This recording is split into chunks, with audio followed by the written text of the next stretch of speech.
Kamu masih kerja serabutan, kan? Atau malah udah nganggur sekarang? Kasihan banget, aku aja sudah jadi nyonya besar, sementara mantannya ya begini-begini aja. Pak Wahyu mohon maaf sebentar. Assalamualaikum sahabat 1000 kisah nyata. Bayangkan kamu datang ke pernikahan mantanmu. Diperlakukan seperti sampah, ditertawakan semua tamu. Tapi hanya beberapa menit kemudian semua kepala tertunduk malu. Bukan karena kamu marah, tapi karena satu kata dari suami barunya membalikkan segalanya. Namun sebelum kita mulai ceritanya, mari semuanya untuk like, share, komen dari daerah mana kalian mendengarkan kisah ini, dan tentunya subscribe channel ini, agar kamu tidak ketinggalan kisah-kisah penuh inspirasi yang menggetarkan hati. Kami doakan yang sudah like dan subscribe channel ini semoga rezekinya selalu mengalir deras, segala urusan selalu dipermudah, dan doanya semoga diijabah oleh Allah Subhanahu wa Ta'ala. Jangan lupa juga tekan tombol loncengnya, agar kamu jadi orang pertama yang tahu saat video terbaru hadir. Mari kita mulai ceritanya. Langit sore tampak mendung di atas atap seng rumah kecil di pinggir kota. Hembusan angin membawa bau tanah basah dan sisa debu dari jalanan sempit yang belum beraspal. Di dalam sebuah rumah sederhana berdinding triplek, seorang pria muda duduk diam memandangi amplop putih lusuh yang diletakkan di atas meja kayu reyot. Namanya Wahyu. Usianya baru 28 tahun, tubuhnya tinggi tegap, kulitnya sawo matang, dan wajahnya khas lelaki Indonesia. Polos, bersih tanpa kumis atau janggut. Tangannya gemetar pelan saat membuka kembali amplop itu. Membaca tulisan emas mengilap di bagian depan kartu. Undangan pernikahan, Yasmin dan Lukman. Wahyu menarik napas panjang. Udara sore yang sejuk justru terasa pengap di dadanya. Nama itu, Yasmin. Perempuan yang dulu ia nikahi dengan segala harapan. Perempuan yang dulu ia temani melewati hari-hari sulit. Saat mereka masih tinggal di kontrakan sempit yang bocor ketika hujan datang. Perempuan yang dulu ia cintai dengan seluruh hati. Namun kini, nama itu kembali muncul. Bukan dalam bentuk kabar bahagia, tapi sebagai luka lama yang dikoyak kembali. Yasmin, wanita yang pernah ia perjuangkan, kini akan menikah dengan pria lain. Dan yang paling menyakitkan, ia mengundangnya. Wahyu memejamkan mata. Ada banyak hal yang ingin ia lupakan, tapi undangan ini seperti racun yang membuka kembali semua luka. Ia ingat jelas bagaimana Yasmin meninggalkannya 2 tahun lalu. Alasannya sederhana, katanya Wahyu terlalu miskin, tak punya masa depan, tak bisa memberi kebahagiaan, tak cukup layak untuk dipertahankan. Yasmin pergi begitu saja, tanpa pamit, hanya meninggalkan sepucuk surat dan cincin kawin di atas meja. Waktu itu, Wahyu hanya bisa diam, tak marah, tak mengejar. Ia terlalu lelah untuk bertanya, terlalu hancur untuk mencari jawaban. Kini, 2 tahun telah berlalu, dan Yasmin malah mengirimkan undangan pernikahan. Wahyu tahu, ini bukan bentuk sopan santun. Ini bukan tentang silaturahmi. Ini tentang menunjukkan sesuatu. Ia tahu betul Yasmin bukan tipe perempuan yang sekadar formalitas. Dan nama pria itu, Lukman. Wahyu tidak tahu siapa dia. Tapi dari gaya undangan yang mewah, kertas tebal dengan hiasan embos emas, dan lokasi pesta yang tertera di Hotel Bintang 5 milik jaringan internasional, ia bisa menebak, Yasmin ingin pamer. Wahyu duduk termenung cukup lama. Lamat-lamat suara azan maghrib terdengar dari surau kecil tak jauh dari rumahnya. Tapi hatinya tetap bising oleh kenangan. Ia bangkit pelan, mengambil air wudhu, dan menunaikan salat. Namun setelah salam terakhir, matanya tetap sembab. Ia tak tahu harus merasa apa. Keesokan harinya, Wahyu duduk di bangku warung kopi kecil di pinggir jalan, tempat biasa ia menghabiskan pagi sebelum bekerja. Ia kini mengelola beberapa proyek properti kecil bersama rekan bisnisnya. Tapi ia tetap hidup sederhana. Ia tak suka pamer, tak suka mencolok. Dateng aja, yu, ujar Pak Karso, pemilik warung, yang sudah mengenal Wahyu sejak kecil. Biar dia lihat, kamu nggak seperti yang dia kira. Wahyu hanya tersenyum tipis. Saya nggak butuh pembuktian, Pak. Tapi, Entah kenapa hati saya bilang, saya harus datang. Ia menatap kembali undangan itu. Tertulis jelas, Gedung Grand Lavina Ballroom, pukul 19 waktu Indonesia Barat. Hatinya masih ragu. Tapi di sudut lain batinnya, ada sesuatu yang membara. Bukan dendam, tapi keinginan untuk berdiri tegak di hadapan masa lalu yang pernah menginjak harga dirinya. Hari pernikahan tiba. Langit malam tampak cerah. Lampu-lampu jalanan berkilau seperti bintang. Mobil-mobil mewah terparkir rapi di halaman ballroom Grand Lavina, sebuah gedung pesta elit yang dikenal sebagai tempat pernikahan kalangan atas. Gedung itu berdiri megah di pusat kota, dengan dinding kaca besar dan pilar-pilar tinggi berwarna marmer putih. Di antara para tamu undangan yang datang dengan pakaian glamor, Wahyu melangkah perlahan. Ia mengenakan setelan jas hitam yang sederhana, tak bermerek, namun bersih dan pas di tubuhnya yang tegap. Wajahnya tenang, tapi langkahnya berat. Beberapa tamu memandang ke arahnya. Ada yang berbisik-bisik, ada pula yang tertawa pelan. Mungkin mereka mengenal wajah Wahyu. Mungkin juga mereka tahu cerita masa lalunya dengan Yasmin. Tapi Wahyu tak peduli. Di meja resepsionis, seorang wanita dengan make-up tebal dan senyum palsu menyambutnya. Nama, Pak Wahyu. Wanita itu memandangnya dari ujung kepala hingga kaki, lalu tersenyum sinis. Wah, mantan pengantinnya, katanya sambil menuliskan namanya di buku tamu. Silakan masuk, Bapak Wahyu. Nada bicaranya menusuk, seolah menyindir. Tapi Wahyu tetap tersenyum sopan dan masuk ke dalam. Ruang utama gedung pesta penuh dengan dekorasi mewah. Lampu gantung kristal menggantung tinggi di langit-langit. Meja-meja bundar dipenuhi makanan dan tamu-tamu berdandan mahal.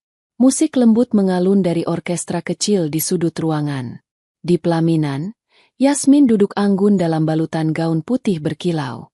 Wajahnya cantik, tapi ada sorot kesombongan yang tak bisa disembunyikan. Di sampingnya, Lukman berdiri tegap dengan setelan jas mahal. Mereka tersenyum ke arah para tamu, sampai mata Yasmin menangkap kehadiran Wahyu. Ekspresi wajahnya berubah. Senyumnya melebar, tapi bukan karena bahagia. Itu adalah senyuman puas. Seolah rencananya berhasil. Ia menyenggol Lukman dan membisikkan sesuatu. Pria itu menoleh dan ikut memandang ke arah Wahyu. Wahyu berdiri di sisi belakang ruangan, dekat pilar. Ia tidak mencari perhatian. Tapi sorotan mata Yasmin mengundangnya maju. Bapak Wahyu. Terdengar suara lantang dari MC di mikrofon. Kami persilakan ke depan, karena rupanya beliau adalah salah satu orang spesial di masa lalu pengantin wanita. Seluruh ruangan menoleh. Tamu-tamu mulai berbisik. Wahyu mematung. Ia tidak ingin maju, tapi MC sudah membuka jalan. Yasmin menatapnya sambil tersenyum manis, penuh ejekan. Silakan, Wahyu, katanya pelan. Jangan malu-malu. Ini pesta kami. Tapi kamu tetap bagian dari kisahnya, kan? Langkah Wahyu terasa berat saat melangkah menuju pelaminan. Suara musik berhenti. Semua mata tertuju padanya. Dan detik itulah, dimulailah babak penghinaan yang tak ia sangka akan berubah menjadi kejutan besar. Langkah Wahyu terasa seperti menyeret beban ribuan kilogram saat ia mendekati pelaminan. Ruangan megah itu seketika senyap. Hanya suara sepatu para tamu yang bergeser di lantai marmer, dan desis pelan bisikan-bisikan yang menyesakkan dada. Tatapan penuh rasa ingin tahu, sinis, dan bahkan jijik, menghujani tubuhnya dari segala penjuru. Beberapa orang memotret diam-diam. Ada pula yang tersenyum miring, seolah menantikan tontonan. Di pelaminan, Yasmin berdiri dengan elegan. Gaun putih panjang berkilau itu menutupi hampir seluruh tubuhnya, tetapi tak mampu menyembunyikan kesombongan yang menari di wajahnya. Matanya menyipit ketika Wahyu semakin dekat. Ia menoleh ke Lukman, suami barunya, dan mereka saling bertukar senyum licik. Seolah semuanya telah direncanakan dengan sangat sempurna. Wahyu akhirnya berdiri tepat di depan mereka. Ia mengangguk sopan. Bibirnya menahan senyum meski hatinya bergetar hebat. Yasmin menundukkan wajahnya sebentar, lalu kembali menatap Wahyu, kali ini dengan suara lantang yang disengaja agar semua tamu mendengar. Terima kasih, Wahyu. Kamu sudah datang. Aku nggak nyangka kamu berani datang juga ke pernikahanku. Tapi, baguslah, supaya kamu bisa lihat langsung apa arti, kemajuan, dan kesuksesan itu. Beberapa tamu tertawa pelan. Seorang wanita yang duduk di barisan depan bahkan menutupi mulutnya dengan kipas kecil sambil mencibir. Yasmin melanjutkan, kini lebih tajam. Kamu masih kerja serabutan, kan? Atau malah udah nganggur sekarang? Kasihan banget. Mantan istri sudah jadi nyonya besar. Sementara mantannya ya begini-begini aja. Yasmin tertawa kecil, menyambung. Tapi kami tetap baik hati, kok. Lihat saja. Masih sempat-sempatnya undang kamu. Padahal ya, nggak semua orang bisa masuk ke gedung seperti ini, kan? Gelak tawa kembali terdengar. Seorang pria muda menyikut temannya dan menunjuk ke arah Wahyu sambil menahan tawa. Seorang ibu-ibu bahkan berbisik ke suaminya. Kenapa ya Yasmin dulu sempat nikah sama orang kayak dia? Wahyu diam. Ia hanya menunduk sesaat, lalu menatap wajah Yasmin dan Lukman satu persatu. Di balik tatapan tenangnya, ada bara yang ia tekan kuat-kuat agar tidak meledak di hadapan orang-orang itu. Ia tahu siapa dirinya, dan ia tahu waktunya belum tiba. Yasmin lalu menoleh ke MC dan berkata, "Boleh, dong, Pak MC, kasih kesempatan buat mantan suami saya bicara sebentar. Anggap aja nostalgia. Lagi pula, siapa tahu dia masih punya sesuatu yang ingin disampaikan sebelum aku jadi istri orang kaya." Tepuk tangan terdengar. Sebagian karena ikut menghina, sebagian lagi karena hanya ikut arus. Mikrofon kecil disodorkan ke Wahyu. Ia mengambilnya perlahan. Sekilas ia menarik napas dalam-dalam, sebelum akhirnya berkata dengan suara tenang namun jelas. "Selamat ya, Yasmin. Aku doakan kamu bahagia. Juga untuk Mas Lukman." Hanya itu. Tak lebih, tak kurang. Yasmin tersenyum mengejek. "Cuma itu? Kirain bakal minta maaf karena dulu cuma bisa ngajak aku makan di warteg." Yasmin menyeringai. "Udah cukup. Lah, kasihan. Nanti dia malu sendiri." Wahyu menunduk singkat, lalu mengembalikan mikrofon ke MC, dan berbalik perlahan meninggalkan pelaminan. Suara musik kembali mengalun pelan. Tapi tatapan para tamu belum sepenuhnya lepas dari punggung Wahyu.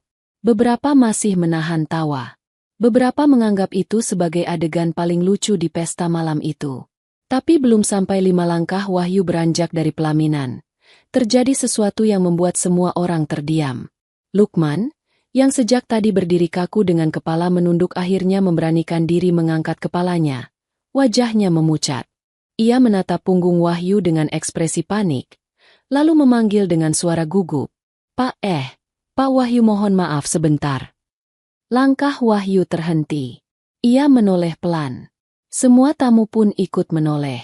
Yasmin mengernyitkan dahi, bingung melihat suaminya yang mendadak gelisah. Lukman maju beberapa langkah dari pelaminan. Wajahnya mulai berkeringat. Suaranya lirih tapi cukup terdengar oleh mereka yang terdekat. "Pak Wahyu, mohon maaf, saya belum sempat lapor hasil laporan keuangan bulan ini. Tapi tim audit internal udah saya kerjakan sesuai permintaan Bapak." Sekejap ruangan itu membeku. Musik berhenti. Semua mata membelalak. Yasmin pun berdiri kaku. Bibirnya terbuka tanpa suara. Apa maksud kamu, Lukman?" Tanya Yasmin pelan, nyaris berbisik. Lukman menoleh ke istrinya dengan mata panik. "Yasmin, dia itu bos aku, pemilik perusahaan tempat aku kerja." Yasmin seperti tersambar petir. Nafasnya memburu. Matanya menatap Wahyu yang kini berdiri tegak, tenang, dengan sorot mata yang sama sekali tidak menunjukkan balas dendam, hanya keheningan yang menyayat. Sebagian tamu mulai membicarakan pelan-pelan. Beberapa langsung mencari nama Wahyu lewat ponsel. Dan benar saja berita-berita mulai muncul. Wahyu Ardiansyah, pengusaha muda, pemilik grup bisnis properti dan keuangan yang baru-baru ini disebut sebagai rising star dalam majalah bisnis nasional. Yasmin menoleh perlahan. Wajahnya pucat pasi. Dunia seakan runtuh di hadapannya. Sosok yang ia hina, Yang ia ejek di depan semua tamu, ternyata bukan orang biasa. Sementara Lukman, yang semula sebelum kedatangan Wahyu percaya diri, kini menunduk dalam. Ia tahu, kata-katanya barusan telah membongkar kebenaran yang tak bisa ditutup lagi. Wahyu hanya tersenyum tipis. Ia membalikkan badan, meninggalkan panggung dan meninggalkan pesta itu dalam keheningan yang menusuk lebih dari hinaan apapun. Namun kejutan sebenarnya belum selesai. Langkah Wahyu mantap meninggalkan pelaminan. Setiap mata mengikuti punggungnya, tapi tak satu pun berani lagi berkata-kata. Sorotan lampu kristal yang tadi menyinari panggung penghinaan kini seolah berbalik menjadi sorotan panggung pertunjukan karma. Musik orkestra mendadak berhenti total. Para pemainnya sendiri ikut terpaku menyaksikan detik-detik pembongkaran kenyataan yang tak satu pun mereka duga. Yasmin masih berdiri mematung. Tangannya gemetar pelan, menggenggam ujung gaun putihnya dengan bibir bergetar. Ia mencoba mencari napas, tapi paru-parunya seperti terjepit rasa malu yang menyesakkan. Sementara Lukman, lelaki yang sedari tadi berdiri angkuh di sampingnya, kini hanya mampu menunduk. Ia tahu, mulutnya yang menyebut, "Bos," itu telah menampar harga dirinya sendiri. Bahkan lebih parah, harga diri istrinya. Di barisan tamu, seorang wanita berbisik lirih pada temannya. Itu beneran Wahyu Ardiansyah? Yang kemarin masuk berita karena ekspansi properti di daerah selatan. Iya, katanya dia pemilik 30% saham di grup Brawijaya Estate. Gila. Kenapa dia nggak pamer-pamer sih? Bisa jadi karena emang dia nggak butuh pamer. Nggak kayak Yasmin. Suara bisik-bisik itu menggema bagai peluru yang menembus dada Yasmin. Ia menoleh ke arah suaminya. Matanya merah. Wajahnya penuh tekanan. "Kenapa kamu nggak pernah bilang kalau kamu kerja di perusahaan milik dia?" Desisnya penuh amarah. Lukman hanya bisa menelan ludah. Aku takut kamu tersinggung. Aku pikir, kamu nggak akan pernah tahu." Jawaban itu malah membuat Yasmin semakin pusing. Ia duduk kembali di kursi pelaminan. Wajahnya kehilangan seluruh sinar kebahagiaan yang tadi pagi ia banggakan. Sementara itu, Wahyu sudah hampir mencapai pintu keluar ballroom. Tapi belum sempat tangannya menyentuh gagang pintu, seorang pria berseragam hitam berdasi hitam mendekatinya. Wajahnya ramah namun penuh hormat. "Pak Wahyu," katanya pelan, cukup agar semua yang dekat bisa mendengarnya. "Mohon maaf, Pak. Tadi tim operasional ingin memastikan. Apakah dekorasi bunga tambahan yang Bapak minta kemarin sudah sesuai keinginan Bapak?" Wahyu menoleh pelan. "Bagus. Saya puas. Terima kasih ya, Mas." Pria berseragam itu membungkuk. "Kalau begitu, saya sampaikan ke bagian pengelola. Dan sekali lagi, selamat malam, Pak Wahyu. Selamat datang kembali ke ballroom milik Bapak." Kata-kata terakhir pria itu terdengar jelas. Ballroom milik Bapak. Tamu-tamu yang berdiri di dekat pintu langsung tersentak. Beberapa dari mereka sontak menoleh ke arah tengah ruangan, ke arah langit-langit tinggi yang dipenuhi lampu gantung kristal. Beberapa lainnya langsung menunduk membuka ponsel dan mengetik nama gedung. Tak butuh waktu lama. Nama Grand Lavina Ballroom muncul dan dalam situs resmi kepemilikan properti, tercantum jelas nama pemegang saham tunggal. Wahyu Ardiansyah. Yasmin yang tadinya mencoba berdiri kembali, nyaris terjatuh. Ia berpegangan pada meja pelaminan. Matanya membelalak. "Apa katanya?" Gumamnya lirih. "Ballroom ini milik Wahyu." Lukman hanya diam. Tubuhnya membeku. Tak ada jawaban yang bisa ia berikan. Ia tahu, semua pertahanan harga dirinya sudah runtuh. Tak hanya karena Wahyu adalah bosnya, tapi karena ternyata mereka semua berdiri di atas lantai marmer milik Wahyu. Di gedung mewah milik Wahyu. Di pesta yang dengan angkuhnya mereka jadikan ajang penghinaan. Atas pemilik gedung itu sendiri. Beberapa tamu mulai meninggalkan tempat duduk dengan canggung. Mereka tak tahu harus bersikap bagaimana. Seorang pria parubaya berjas abu-abu bahkan berkata pelan pada istrinya. "Ini, benar-benar kejadian paling memalukan yang pernah aku lihat." Yasmin jatuh terduduk di pelaminan.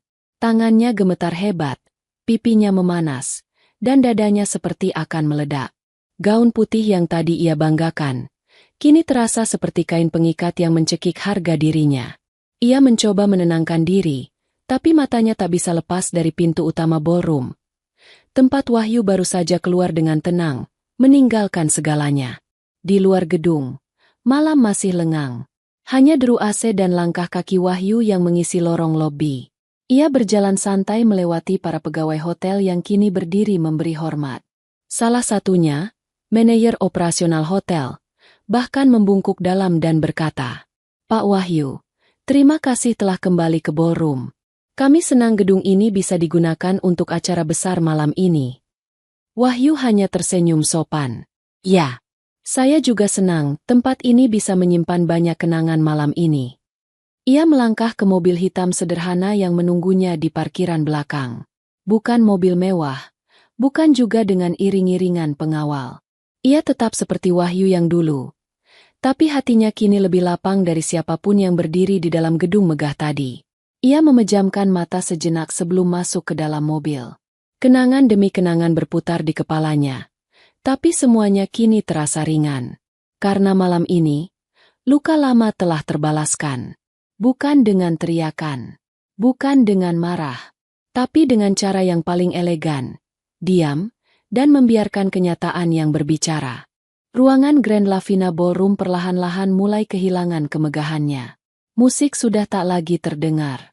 Para tamu satu persatu meninggalkan tempat dengan wajah canggung. Sebagian bahkan tak sempat menyentuh hidangan pencuci mulut. Meja-meja dibiarkan kosong, gelas-gelas anggur masih penuh, dan sisa tawa yang sempat bergemuruh kini mengendap dalam sunyi yang menyakitkan. Di atas pelaminan, Yasmin masih terduduk. Tangannya mencengkeram rok gaun yang menjuntai ke lantai.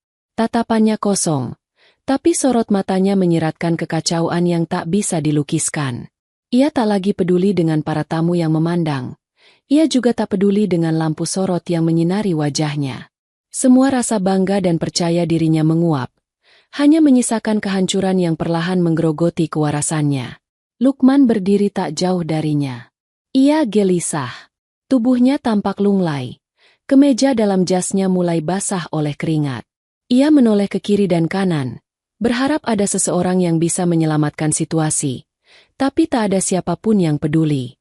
Bahkan fotografer yang tadinya sibuk memotret kini hanya berdiri di pojok ruangan, memandangi layar kameranya dengan ekspresi kaku, seperti takut salah mengambil momen. Seorang wanita muda, yang tadi tampak menikmati makanan sambil tertawa keras, kini menunduk dan berjalan cepat keluar. Seorang pria tua yang sebelumnya bersulang bersama teman-temannya kini berkata lirih pada putrinya, "Yuk pulang, pesta ini aneh. Rasanya nggak enak semua tiba-tiba." Yasmin meremas ujung gaunnya. Ia menoleh perlahan ke arah Lukman. Wajahnya pucat, namun matanya menyorotkan kemarahan yang nyaris membakar. "Kamu tahu?" Suaranya serak. Lukman menunduk. Ia tak bisa menjawab. "Kamu tahu gedung ini milik dia?" Suaranya naik 1 oktav. Pelan namun penuh tekanan. Lukman mengangguk pelan, seolah berharap anggukan itu bisa meringankan amarah yang mulai mendidih. Yasmin tertawa miris. "Kamu tahu, tapi kamu diam. Kamu tahu siapa dia. Tapi kamu biarin aku hina dia di depan semua orang."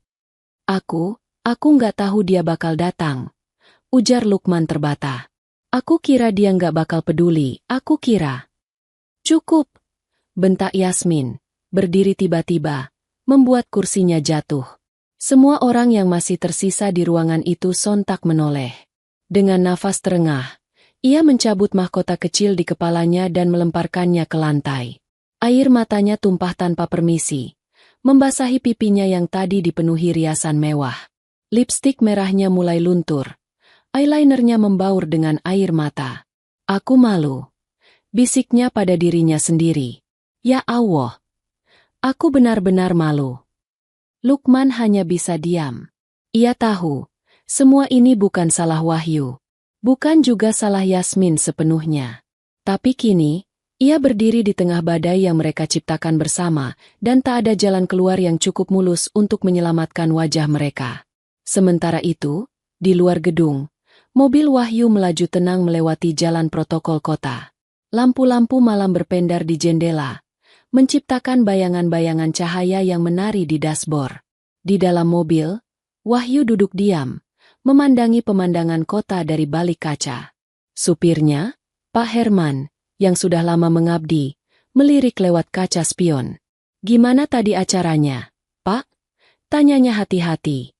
Wahyu hanya tersenyum kecil. "Acaranya bagus. Banyak kejutan." Pak Herman ikut tersenyum, walau tak tahu pasti maksud dari kata-kata itu. Tapi ia tahu betul, pria muda di belakangnya ini bukan sembarang orang. "Mau langsung pulang ke rumah, Pak?" tanya Pak Herman. Wahyu mengangguk. "Iya, aku udah cukup malam ini. Udah waktunya pulang." Mobil pun berbelok ke arah kompleks hunian elit di pinggiran kota. Di rumah itu, Wahyu hidup sendiri. Tak banyak orang tahu tentang aktivitas pribadinya. Ia memilih hidup tenang, tak suka publikasi, tak suka pamer. Ia percaya, ketenangan jauh lebih berharga daripada pengakuan dari orang-orang yang dulu pernah menertawakan. Sesampainya di rumah, Wahyu berjalan masuk ke ruang tamu. Ia membuka jasnya dan meletakkannya di sandaran sofa. Lalu ia duduk, membuka ponsel, dan membaca notifikasi yang masuk. Puluhan pesan dari rekan bisnis, beberapa jurnalis, bahkan dari tamu-tamu yang hadir di pesta tadi. Semuanya bertanya hal yang sama. Apakah benar itu dia? Wahyu tak membalas satupun. Ia hanya membuka galeri ponselnya, lalu melihat satu foto lama, foto hitam putih. Ketika ia dan Yasmin masih duduk di warung, makan nasi pecel berdua dengan wajah tertawa lepas. Ia menghela napas panjang, lalu mematikan layar ponsel dan meletakkannya di meja. "Semoga kamu bahagia, Yasmin," gumamnya pelan. Keesokan harinya, berita tentang pesta pernikahan mewah yang berubah menjadi drama, tersebar di mana-mana. Grup WhatsApp keluarga, media sosial, bahkan portal berita lokal menuliskan. Viral. Pernikahan mewah berubah sunyi setelah mantan suami dihina. Ternyata pemilik gedung dan atasan suami pengantin wanita. Komentar-komentar netizen pun bertebaran. Ada yang membela Wahyu, ada yang mencemooh Yasmin, tapi sebagian besar takjub akan keheningan balas dendam yang begitu elegan. Di sisi lain, Yasmin hanya bisa berdiam diri di dalam kamar hotel. Gaunnya sudah terlipat rapi, namun wajahnya masih merah membengkak karena tangis. Ia tak sanggup membuka ponsel, tak sanggup membaca komentar yang datang bertubi-tubi. Lukman, yang juga merasa hancur harga dirinya, memilih keluar sejak pagi dan belum kembali. Di atas meja rias kamar, tergeletak satu undangan pernikahan yang tersisa. Yasmin memandangnya lama, lalu perlahan merobeknya dengan tangan gemetar.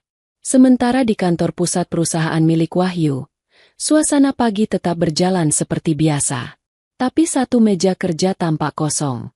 Meja Lukman. Tak ada kabar darinya. Tak ada laporan. Tak ada permohonan cuti. Dan Wahyu hanya duduk di balik meja kerjanya, membuka berkas-berkas sambil menyeruput kopi hangat. Senyumnya tenang. Wajahnya damai. Karena bagi Wahyu, kemenangan terbesar bukan saat semua orang tahu siapa dia, tapi saat dia mampu berdiri tegak di tempat yang dulu menjatuhkannya. Namun kisah ini belum sepenuhnya usai. Masih ada babak lain yang akan membuka luka lebih dalam. Karena saat harga diri hancur, tak semua orang bisa menerimanya dengan kepala tegak. Mentari pagi menerobos tirai hotel, namun cahaya itu tak mampu menembus gelap yang mengendap di dalam hati Yasmin. Ia terduduk di ujung ranjang, mengenakan kaos tipis dan celana tidur hotel yang longgar. Rambutnya berantakan. Riasan semalam masih membekas samar di bawah matanya yang bengkak. Wajah cantiknya kini tampak jauh lebih tua dari usianya yang sebenarnya. Sisa pesta pernikahan semalam masih menghantui setiap pikirannya.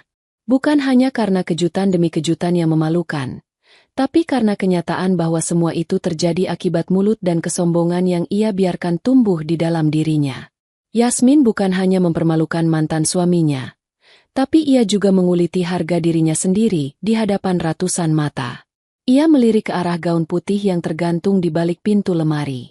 Gaun yang semalam ia banggakan di depan tamu-tamu, kini hanya menjadi kain panjang yang menampung aib dan penyesalan. Di bawahnya, sepatu hak tinggi mengkilap yang sempat ia pamerkan kini tergeletak miring, seolah ikut lelah mempertahankan pencitraan palsu. Tak ada suara dari dalam kamar.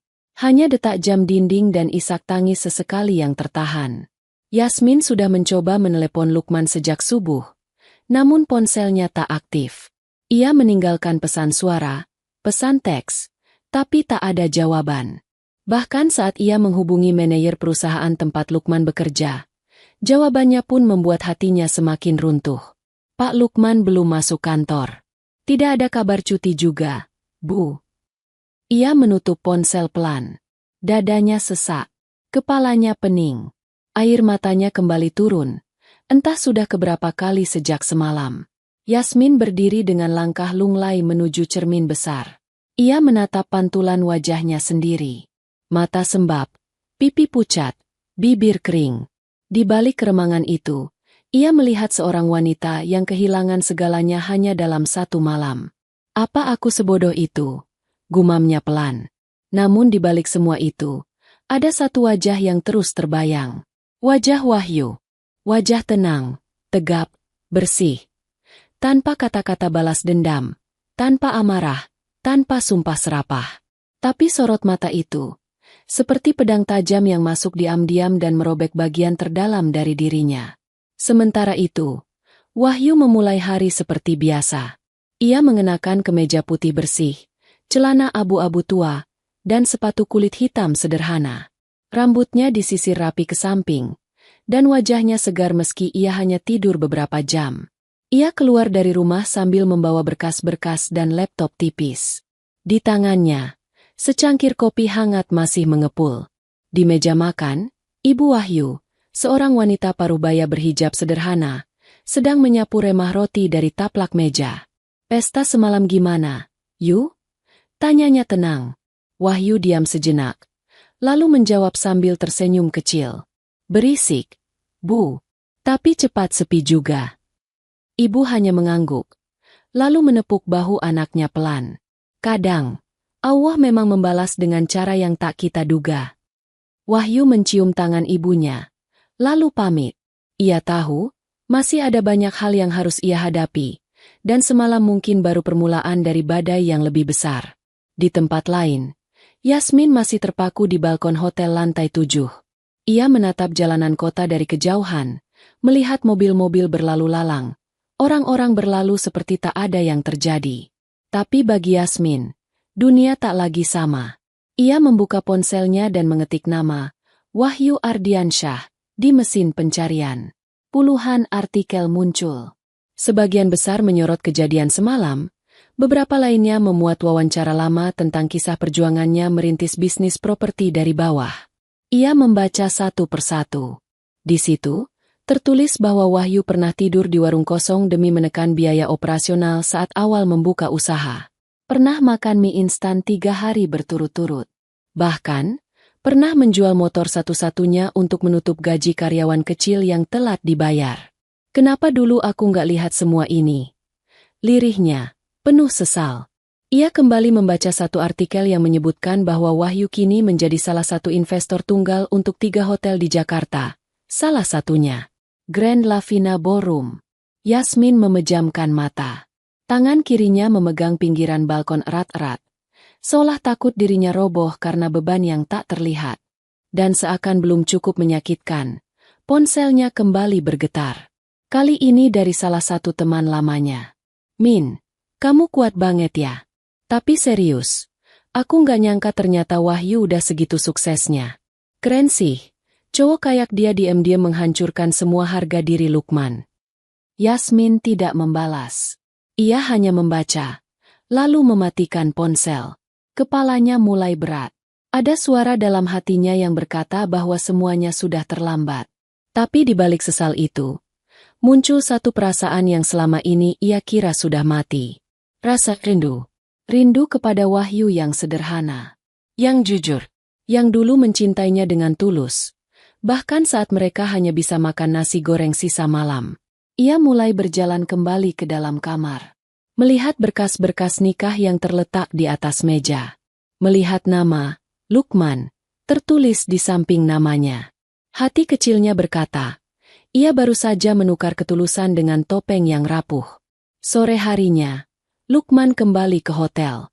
Ia masuk dengan langkah pelan, menunduk, dan wajah letih. Bajunya kusut, dasinya dilepas setengah. Di tangannya, sebuah tas kerja lusuh yang terlihat seperti dilempar asal di lantai. Yasmin menoleh sekilas dari sofa. "Kamu dari mana?" tanyanya datar.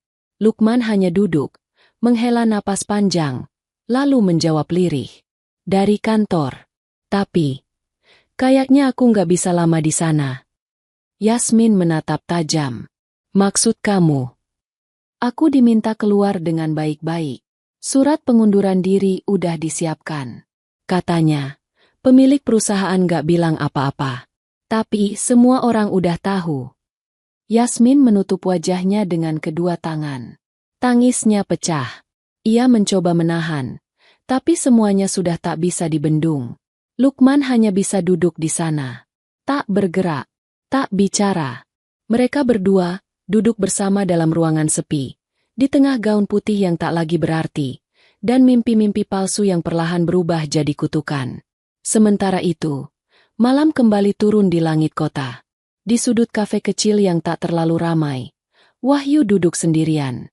Ia memesan teh panas dan membuka laptop untuk meninjau laporan. Di saku jaketnya, undangan pernikahan itu masih ia simpan. Sudah lusuh, sudah robek sebagian tapi belum ia buang. Ia membuka lipatannya, lalu menatap nama Yasmin dan Lukman. Kali ini, tidak ada kemarahan di hatinya. Tidak ada dendam. Hanya ada rasa lega bahwa semua telah sampai pada waktunya. Namun jauh di lubuk hati, Wahyu tahu, pertunjukan belum sepenuhnya selesai. Karena rasa bersalah, kesombongan, dan harga diri yang remuk, seringkali menuntun manusia pada jalan-jalan yang tak terduga. Langit Jakarta mendung sejak pagi. Awan tebal menggantung rendah, seolah mencerminkan hati Yasmin yang semakin kelabu dari hari ke hari. Sudah 4 hari sejak pesta pernikahannya berubah menjadi panggung kehancuran. 4 hari sejak mata seluruh tamu berpaling dari kagum menjadi iba. 4 hari sejak Wahyu meninggalkan ruangan itu, tanpa satupun kalimat dendam. Hari ini Yasmin kembali duduk sendiri di kamar hotel. Ia tak lagi menyentuh riasan wajah. Tak lagi peduli pada rambut yang tak disisir. Ia bahkan membiarkan handphonenya mati sejak semalam. Semua pesan yang masuk hanya menambah sesak. Entah itu komentar dari teman, olok-olok netizen, atau pesan basa-basi dari keluarga jauh yang pura-pura peduli. Sementara Lukman suaminya, lebih banyak mengurung diri di ruangan sebelah. Ia jarang bicara, tak pernah tersenyum, dan hanya keluar saat lapar atau ingin mandi. Keduanya hidup berdampingan, tapi seperti dua orang asing yang terjebak di tempat yang sama. Tak ada tawa, tak ada rencana bulan madu, bahkan tak ada satupun kalimat mesra. Hari itu, Yasmin memberanikan diri keluar. Ia mengenakan gamis hitam polos, kerudung abu-abu tua, dan sandal flat. Wajahnya tampak jauh lebih sederhana dari biasanya. Di tangannya, ia membawa sebuah tas kecil berisi beberapa lembar dokumen dan satu kotak kecil berwarna krem. Ia memesan taksi online dan mengetikkan alamat yang selama ini berusaha ia abaikan. Kantor pusat perusahaan tempat Lukman dulu bekerja. Tempat di mana Wahyu duduk sebagai pemilik. Sebagai pria yang dulu ia remehkan. Sepanjang jalan, jantung Yasmin berdebar tak karuan. Tangannya dingin, telapak kakinya gemetar meski tak terlihat. Ia tahu ia tak punya alasan yang cukup kuat untuk datang. Tapi ada satu hal yang tak bisa ia redam. Ia ingin bertemu Wahyu. Bukan untuk meminta kembali. Bukan untuk menyesali nasib. Tapi untuk meminta maaf. Begitu tiba di lobi kantor, Yasmin sempat ragu turun dari mobil. Tapi dorongan di hatinya lebih kuat dari ketakutannya sendiri. Ia melangkah masuk, disambut petugas keamanan yang mengenal wajahnya karena pernah datang sebagai istri tamu kehormatan. Namun kini, wajah itu tak lagi bersinar. "Maaf, saya ingin bertemu Pak Wahyu," ucapnya pelan. Resepsionis menatapnya sejenak, lalu memencet interkom. Tak lama kemudian, salah satu sekretaris pribadi datang dan menyambutnya dengan sopan. "Silakan ikut saya, Bu Yasmin. Pak Wahyu sedang di ruang tamu atas." Yasmin mengangguk pelan. Langkah kakinya ringan tapi gugup. Setiap anak tangga yang ia lewati seakan mengingatkannya pada kesalahan, pada luka, dan pada keputusan-keputusan yang pernah ia buat dengan sombong. Ruang tamu atas tidak mewah, tapi elegan. Dindingnya dipenuhi lukisan tone hangat. Kursi-kursinya empuk dan tertata rapi. Di ujung ruangan, Wahyu duduk di sofa abu muda, mengenakan batik biru tua dan celana kain. Ia sedang membaca laporan. Matanya fokus dan tenang. Ketika pintu dibuka, Wahyu menoleh. Matanya bertemu mata Yasmin. Ada keheningan panjang yang menyelimuti udara saat itu. Yasmin menunduk dalam, menahan air mata yang mendesak di pelupuk. "Silakan duduk," ucap Wahyu pelan. Yasmin duduk di seberang. Tubuhnya sedikit membungkuk. Ia membuka tasnya dan mengeluarkan kotak kecil krem yang tadi ia bawa. Ia letakkan di atas meja, di antara mereka. "Apa ini?" tanya Wahyu, tak mengangkat suaranya sedikit pun. Yasmin mengatur napas. Suaranya lirih, tapi jujur. "Cincin kawin kita yang dulu. Aku simpan selama ini. Aku kembalikan." Wahyu menatap kotak itu, lalu menatap Yasmin kembali. Ia tidak berkata apa-apa. Hanya diam. Tapi dari diam itu, Yasmin merasakan sesuatu yang lebih dalam dari marah. Pengampunan yang tidak disertai keinginan untuk kembali. "Aku datang bukan buat minta maaf dan berharap kamu balikan," lanjut Yasmin sambil menahan isak. "Aku tahu semuanya sudah terlambat. Aku hanya ingin kamu tahu aku sadar. Aku salah. Aku sombong. Aku meninggalkan orang yang mencintaiku demi impian kosong." Air mata mulai mengalir di pipinya. Ia tak peduli. Ia biarkan semuanya tumpah di hadapan pria yang dulu ia tinggalkan demi dunia yang ia kira lebih berkilau. Wahyu menarik napas dalam, lalu berkata pelan namun tegas. "Yasmin, kita semua pernah salah. Dan kadang, kesalahan itu butuh waktu untuk menyadari. Tapi satu hal yang selalu aku pegang. Aku nggak pernah menyesal mencintaimu dulu. Yang aku sesali cuma caramu pergi." Yasmin menutup wajahnya dengan kedua tangan. Tangisnya pecah. Wahyu tidak menyentuhnya. Tidak mendekat. Ia hanya duduk di tempatnya, menjaga jarak yang sudah seharusnya ada. Tapi di balik sikap tenang itu, ada luka lama yang sudah ia rawat, yang kini tidak lagi terasa nyeri. Setelah beberapa menit, Yasmin berdiri perlahan. Ia menghapus air matanya, lalu menunduk dalam-dalam. "Terima kasih. Karena kamu tidak membalas dengan dendam," katanya lirih. Wahyu tersenyum kecil. "Kamu sudah cukup menghukum dirimu sendiri. Aku nggak perlu tambah luka lagi." Yasmin mengangguk pelan, lalu berbalik meninggalkan ruangan. Setiap langkahnya ringan, bukan karena beban hilang tapi karena ia tahu, ia telah bertemu dengan orang yang tidak lagi sama. Dan ia tak lagi memiliki tempat di dalam hidupnya. Di luar kantor, angin bertiup lembut. Yasmin berdiri di trotoar, menatap gedung tinggi yang megah itu. Ia menarik napas panjang, lalu tersenyum tipis di antara sisa air mata. Dalam hati, ia tahu perjalanan hidupnya belum selesai. Tapi mulai hari ini, ia akan menata langkah dengan rasa syukur, bukan ambisi.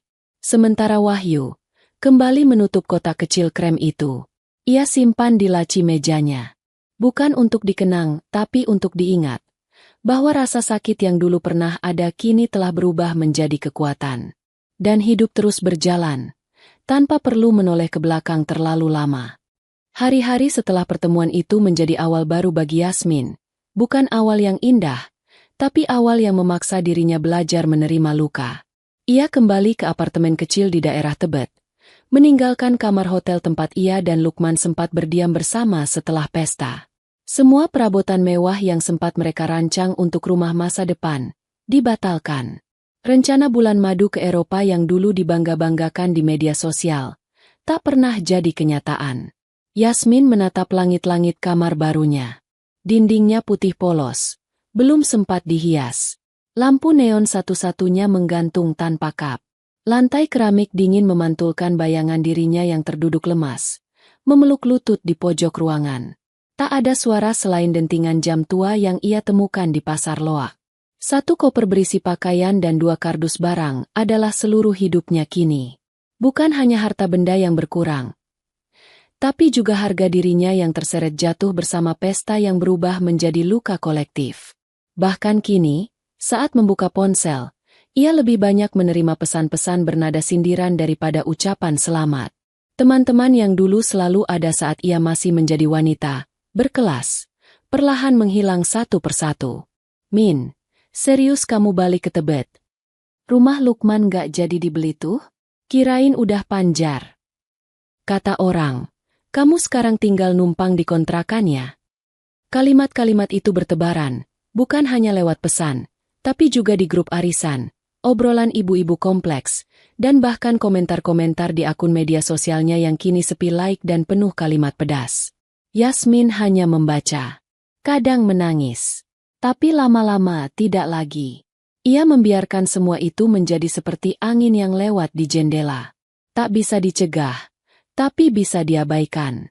Lukman, lelaki itu masih ada tapi tak lagi seutuhnya hadir. Setelah kehilangan pekerjaannya di perusahaan Wahyu, ia mencoba bekerja sebagai konsultan proyek kecil. Namun klien-klien lama menjauh begitu tahu bahwa ia adalah pria yang sempat mempermalukan atasannya sendiri di depan umum. Ada satu malam, Lukman pulang larut. Wajahnya kuyu, matanya sembab. Ia duduk di lantai tanpa alas kaki, membiarkan tubuhnya tergeletak di dekat pintu. Aku nggak kuat, Yasmin. Katanya lirih. Yasmin memandangnya tanpa berkata. Ia hanya duduk di ujung ruangan, memeluk bantal kecil. Suaminya kini adalah bayang-bayang dari laki-laki yang dulu ia banggakan. Dan dirinya pun tak lagi tahu harus merasa apa. Pagi itu, Yasmin memberanikan diri kembali ke lingkungan masa lalunya. Ia mengunjungi rumah ibu angkat yang dulu sempat ia tinggalkan sejak menikah. Rumah kecil di gang sempit itu masih berdiri kokoh, walau dindingnya mulai kusam dan gentengnya bocor di beberapa sudut. Ibu Sulastri, wanita paruh baya dengan wajah keriput dan tubuh kurus, menyambutnya dengan pelukan hangat. Tak ada pertanyaan, tak ada tudingan. Hanya keheningan yang memeluk lebih erat dari apapun. Kamu udah makan, nak? Tanya ibu itu, matanya berkaca-kaca. Yasmin mengangguk pelan, lalu tersenyum, senyum yang rapuh tapi jujur. Belum, Bu. Mereka duduk di lantai, makan tempe goreng dan nasi putih yang baru ditanak. Yasmin menatap piringnya dengan mata berkaca. Makanan itu jauh lebih berharga daripada semua hidangan mewah di pesta semalam itu. Hari demi hari, Yasmin mulai menyibukkan diri. Ia mencoba menjahit ulang mukena-mukena lama milik Ibu Sulastri dan menjualnya secara daring. Ia memulai dari nol. Tak mudah, tak cepat. Tapi dari setiap tusuk jarum dan lipatan kain, ada pelajaran yang perlahan ia telan, bahwa hidup tak bisa dibeli dengan gengsi, dan kebahagiaan tak pernah lahir dari rasa sombong. Suatu sore, ia mengirim mukena ke pelanggan melalui ojek online. Saat menyerahkan paket di depan gang kecil sebuah rumah, seorang ibu yang menerima berkata, Masya Allah, ini jahitannya rapi banget. Kamu yang bikin sendiri? Yasmin mengangguk pelan. Wajahnya tersenyum. Iya, Bu. Dari rumah kecil, tapi saya buatnya pakai hati. Ibu itu tersenyum puas. Justru yang dari hati itu yang paling awet dipakai salat. Komentar itu membuat Yasmin menunduk. Matanya berkaca lagi. Bukan karena sedih, tapi karena ia mulai merasa ada jalan untuk menebus hidup, meski perlahan. Malam harinya, Yasmin duduk di depan cermin kecil, menggenggam sisir kayu tua yang dulu diberikan Wahyu saat ulang tahun pertamanya sebagai istri. Ia menatap pantulan dirinya. Tak lagi cantik dengan riasan mahal. Tak lagi gemerlap dengan gaun dan tas kulit. Tapi matanya mulai menampakkan sesuatu yang dulu hilang. Kejujuran. Ia membuka lemari kecil, mengambil buku catatan lusuh, dan mulai menulis. Hari ini aku belajar lagi, bahwa hidup bukan tentang siapa yang paling tinggi, tapi siapa yang tetap berdiri saat semuanya runtuh. Di bawahnya, ia menggambar hati kecil dan menulis satu nama, Wahyu. Bukan sebagai cinta yang ingin ia rebut kembali, tapi sebagai pengingat bahwa ia pernah dicintai oleh seseorang yang benar-benar tulus. Dan ia tak akan menyia-nyiakan kesempatan hidup kedua yang kini mulai ia bangun dari puing-puing. Di kejauhan, suara adzan Isya berkumandang. Yasmin berdiri pelan, mengambil mukena barunya. Lalu melangkah ke tikar kecil di sudut kamar. Malam itu, ia bersujud lebih lama dari biasanya. Dan untuk pertama kalinya sejak pesta itu, ia merasa ringan. Di sebuah kafe kecil bergaya vintage di sudut kota Jakarta Selatan, Wahyu duduk sendirian di dekat jendela besar yang menghadap jalan. Sinar matahari sore menyusup lewat selat tirai tipis, menyentuh wajahnya yang tenang. Secangkir teh jahe hangat mengepul di hadapannya, dan sebuah buku terbuka setengah baca di tangan kiri. Sudah seminggu sejak Yasmin datang ke kantornya. Seminggu sejak ia membuka kembali luka lama, dan akhirnya menutupnya dengan damai. Namun di dalam hati Wahyu, ketenangan itu bukan berarti akhir dari segalanya. Ada bagian lain dari masa lalu yang selama ini ia diamkan. Sebuah bagian yang masih menyimpan tanda tanya. Sebuah wajah yang dulu ikut menyaksikan runtuhnya rumah tangganya. Wajah yang ia pikir telah hilang, tapi justru kini muncul kembali. Mas Wahyu. Sebuah suara lembut menghentikan lamunannya. Wahyu menoleh perlahan, dan untuk sesaat, waktu seperti berhenti. Di hadapannya berdiri seorang wanita. Wajahnya manis, matanya teduh, dan senyumnya membawa hawa hangat yang aneh. Ia mengenakan gamis biru muda dan jilbab krem. Tak ada perhiasan mencolok, tak ada parfum mahal. Tapi sorot matanya masih sama seperti dulu. Rina? Suara Wahyu terdengar lirih. Nyaris tak percaya. Wanita itu mengangguk, tersenyum pelan. Sudah lama ya, Mas. Terakhir kita ketemu waktu. Kamu masih kerja di proyek bangunan Cempaka, ya? Wahyu tertawa kecil. Iya. Waktu itu aku masih bawa motor bebek pinjaman. Belum punya apa-apa. Rina ikut tertawa. Tapi kamu punya satu hal yang paling mahal waktu itu, Mas. Apa? Ketulusan. Hening sesaat. Keduanya saling menatap. Lalu Rina duduk di kursi seberang dengan izin. Wahyu merasa jantungnya berdetak lebih cepat. Tapi bukan karena cinta lama yang belum padam, melainkan karena rasa bersalah yang dulu pernah ia simpan. Rina adalah sahabat Yasmin. Ia yang dulu mencoba mengingatkan Yasmin agar tidak meninggalkan Wahyu. Ia yang diam-diam mengantar Wahyu ke rumah sakit saat Wahyu jatuh sakit setelah ditinggal Yasmin. Ia yang tahu betul bagaimana hancurnya Wahyu saat itu. Aku nggak datang waktu pernikahan Yasmin, Mas. Tapi aku dengar semuanya. Ucap Rina pelan. Matanya menatap tajam namun lembut.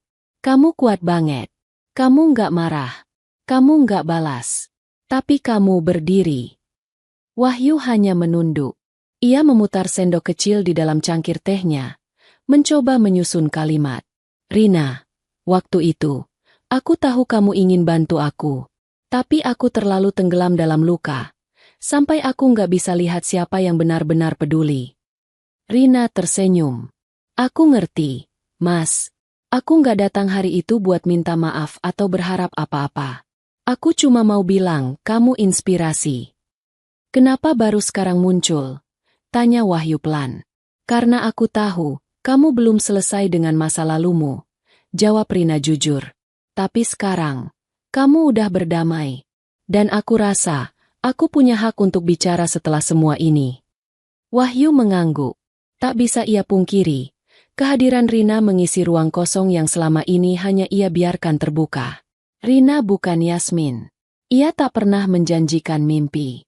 Ia hanya hadir ketika Wahyu paling jatuh. Aku senang kamu masih ingat aku, lanjut Rina. Dan aku lebih senang karena kamu nggak berubah. Wahyu menatapnya. Kali ini lebih dalam. Di balik senyum wanita itu, ada ketulusan yang tak dipoles apapun. Dan mungkin selama ini, itu yang ia cari. Bukan wajah cantik. Bukan status. Bukan pujian dari orang lain. Tapi seseorang yang tidak lari saat dunia membelakanginya. Malam itu, Wahyu berdiri di balkon apartemennya. Angin sejuk meniup pelan rambutnya.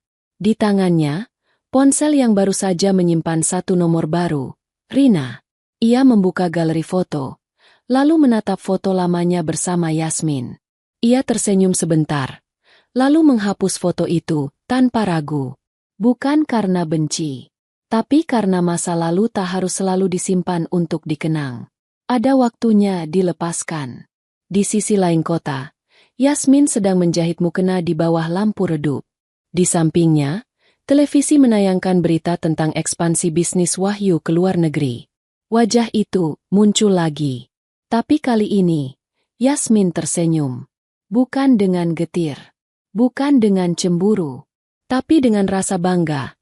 Karena pernah dicintai seseorang yang begitu hebat dan karena kini, ia sendiri sedang belajar menjadi orang yang lebih baik. Ia menjahit dengan lebih tenang. Jarumnya lebih mantap. Dan hatinya mulai lebih lapang. Dan hidup terus bergerak. Tak pernah diam. Luka menyisakan jejak. Tapi bukan untuk ditangisi terus-menerus. Karena dalam hidup, mereka yang benar-benar bertahan bukanlah yang paling kuat.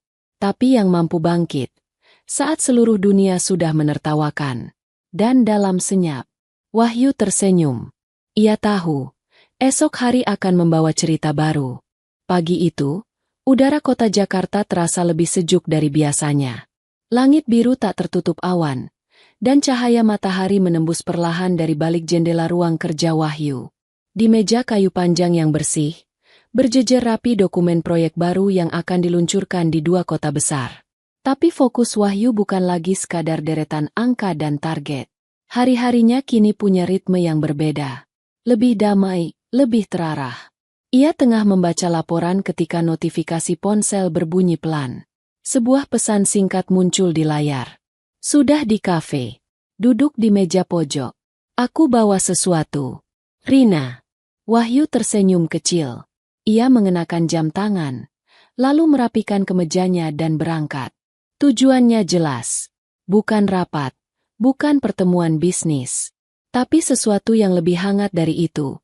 Sebuah pertemuan yang perlahan-lahan menumbuhkan harapan baru. Di kafe yang sama tempat mereka bertemu sebelumnya, Rina duduk di pojok dekat jendela. Di depannya ada sebuah kotak kecil berwarna coklat muda. Wajahnya tampak tenang. Matanya menatap keluar jendela sambil sesekali menyeruput minuman hangat dari cangkir putih porselen. Tak lama kemudian, Wahyu datang. Ia langsung mengenali senyum itu. Senyum yang tak dibuat-buat, tak ditambal topeng kepura-puraan. Mereka bersalaman ringan, lalu duduk saling berhadapan. Aku penasaran. Ujar Wahyu sambil menunjuk kotak di meja. Rina terkekeh pelan. Kamu pasti ingat. Dulu kamu pernah janji bantuin aku bikin yayasan sosial, kan? Tapi waktu itu, kita belum punya apa-apa. Waktu itu aku cuma bisa bantu tenaga, bukan uang. Jawab Wahyu sambil tersenyum. Rina mendorong kotak itu ke arahnya. Ini draft rencana yayasan pendidikan buat anak-anak pemulung. Aku kumpulkan selama 2 tahun terakhir. Tapi aku nggak tahu mau kemana. Sampai akhirnya, aku ketemu kamu lagi. Wahyu membuka kotak itu. Di dalamnya, ada berkas-berkas, proposal sederhana, dan potret beberapa anak kecil yang belajar di kolong jembatan. Matanya membeku beberapa detik. Lalu ia memandang Rina dengan sorot berbeda. Bukan hanya karena ia kagum, tapi karena di tengah kebisingan hidup, masih ada orang yang bergerak dalam diam. Mengubah luka jadi cahaya. Aku bantu, ucap Wahyu akhirnya. Tapi bukan cuma dana. Aku ikut terjun. Aku nggak mau sekadar jadi nama di papan yayasan. Rina menatapnya. Pelan namun penuh rasa.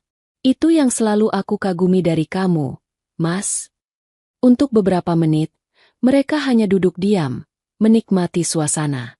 Tak perlu banyak kata. Karena kehadiran, saat tulus, tak butuh dijelaskan.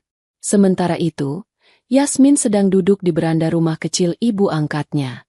Di pangkuannya, ada tumpukan mukena dan alat jahit. Tapi kali ini, ia tidak sendiri. Di sampingnya, ada 2 anak kecil dari tetangga sekitar yang sedang menulis huruf hijaiyah di atas papan tulis kecil. Sejak kepulangannya ke lingkungan lama, Yasmin mulai mengajar anak-anak sekitar. Ia membuka kelas kecil di teras, tanpa bayaran, tanpa pamrih. Ia belum bisa memberi banyak, tapi ia merasa hatinya lebih tenang. Setiap kali melihat anak-anak itu tertawa, ia merasa ada bagian dari dirinya yang kembali tumbuh. Seorang ibu muda melintas dan berhenti di depan pagar. "Bu Yasmin, mukenanya yang kemarin laku 2, loh," katanya enak dipakai dan lembut banget. Yasmin tersenyum. "Alhamdulillah, Bu. Insya Allah, minggu depan saya jahit lagi." Ia kembali menunduk, menjahit mukena dengan tangan penuh luka dan kapalan. Tapi di balik jemarinya yang kasar, ada hati yang mulai lembut. Malam itu, Wahyu berdiri di balkon rumahnya, menatap langit yang bertabur bintang. Ia baru saja pulang dari pertemuan dengan donatur yang tertarik mendanai yayasan yang dibentuk Rina. Di tangan kirinya, ada brosur kecil bertuliskan, Yayasan Cahaya Pelita Belajar, Berdoa, Bermimpi. Ia memejamkan mata sejenak. Dalam benaknya, ia melihat kembali perjalanan panjangnya. Dari rumah kontrakan bocor, nasi bungkus yang dibagi 2, sampai pesta pernikahan yang menjadi panggung penghinaan. Semuanya kini terasa seperti mimpi yang tertulis dalam lembaran lama. Di baliknya, suara langkah kaki mendekat. Rina berdiri sambil membawa 2 gelas teh hangat. "Langit malam ini indah banget," katanya pelan. Wahyu mengangguk. "Kayak hidup. Kalau kita cukup sabar menunggu fajar." Mereka berdiri berdampingan, tak saling bersentuhan. Tapi keduanya tahu perlahan, sebuah jembatan mulai tumbuh dari luka, menuju pengharapan. Di sisi lain kota, Yasmin menulis di buku catatan kecilnya sebelum tidur. "Hari ini aku melihat anak-anak tertawa karena belajar 1 huruf. Aku tak punya banyak uang. Tapi aku punya tangan yang masih bisa menjahit dan hati yang sudah belajar ikhlas." Ia menutup buku, memeluknya, lalu mematikan lampu. Di ruangan gelap itu, tak ada suara kecuali detak jam dinding dan desah napas damai. Ia tersenyum kecil, lalu menutup mata. Untuk pertama kalinya sejak pernikahan itu, ia tidur tanpa beban. Dan jauh di luar sana, dunia terus bergerak. Tidak untuk menghakimi, tapi untuk menyaksikan bahwa setiap orang punya kesempatan kedua. Asal ia berani menunduk dan bersujud. Hujan turun pelan sore itu. Tidak deras, tapi cukup untuk membasahi daun-daun yang menggantung di pekarangan kantor yayasan baru yang dibentuk Wahyu dan Rina. Bangunan itu sederhana, dengan tembok putih bersih dan papan nama kayu bertuliskan, Yayasan Cahaya Pelita Belajar, Berdoa, Bermimpi. Di dalam, terdengar suara tawa anak-anak yang belajar mengeja, menggambar, dan menghafal doa-doa pendek. Ruangan itu dipenuhi warna. Ada rak buku dari triplek, tikar kecil yang disumbangkan warga, dan papan tulis penuh coretan semangat. Rina duduk bersama 5 anak, mengajarkan huruf hijayah dengan sabar. Sementara Wahyu berdiri di balik kaca jendela, memperhatikan semuanya dengan senyum yang tak dibuat-buat. Hati Wahyu terasa hangat. Apa yang dulu ia pikir sebagai kekalahan, kini terasa seperti kemenangan sejati. Bukan karena dia punya perusahaan. Bukan karena semua orang tahu siapa dia. Tapi karena ia bisa membuat sesuatu yang bertahan. Sesuatu yang memberi cahaya. Beberapa hari kemudian, Rina dan Wahyu duduk berdua di tangga kayu depan bangunan yayasan. Sore menjelang maghrib. Hujan sudah reda, meninggalkan embun di dedaunan dan genangan kecil di jalanan. "Kalau waktu bisa diputar, kamu pengen balik ke masa lalu nggak, Mas?" tanya Rina pelan. Wahyu tersenyum sambil memandang langit. "Enggak. Kalau aku balik, mungkin aku nggak akan kenal kamu." Rina menoleh, menatapnya lama. "Padahal kamu bisa aja pilih untuk terus hidup sendiri. Tapi kamu justru membangun sesuatu, untuk banyak orang." Wahyu menatap mata Rina. Sorot itu lembut, tidak menghakimi, tidak menuntut. "Aku hidup bukan buat balas dendam, Rin. Dendam bikin capek, tapi memberi menyembuhkan." Jawabnya tenang. Rina menarik napas panjang. Lalu dengan nada suara yang nyaris berbisik, ia berkata, Aku tahu aku bukan siapa-siapa di hidup kamu dulu. Tapi kalau kamu izinkan, aku ingin jadi bagian kecil dari hidup kamu yang sekarang. Wahyu diam, tapi matanya berkaca. Di dalam dadanya, ada ruang yang selama ini kosong dan kini perlahan terisi. Sementara itu, di sisi lain kota, Yasmin berdiri di halaman kecil kontrakan. Di tangannya, dua mukena yang baru selesai dijemur. Ia memandang langit senja yang mulai memerah, dan hatinya terasa hening. Sudah hampir 2 bulan sejak semuanya berubah.